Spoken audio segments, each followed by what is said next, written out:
সূর্যের সবচেয়ে কাছাকাছি গিয়ে ইতিহাস করল মানবসৃষ্ট নভোযান। শুক্রবার বাংলাদেশ সময় বেলা 11টার দিকে সূর্যের সবচেয়ে কাছাকাছি যেতে সক্ষম হয় মার্কিন মহাকাশ গবেষণা সংস্থা নাসার পার্কার সোলার প্রোব। পৃথিবীর ইতিহাসে আর কোনো মহাকাশযানের সূর্যের এত কাছে যাওয়ার ঘটনা নজিরবিহীন।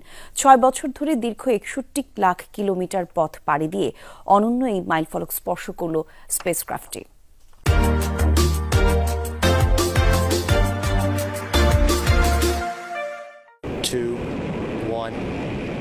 বায়ুমণ্ডল পর্যবেক্ষণ ও গবেষণা সংক্রান্ত কাজে 2018 সালে সূর্যের উদ্দেশ্যে নভোযান পাঠায় মার্কিন মহাকাশ গবেষণা সংস্থা নাসা।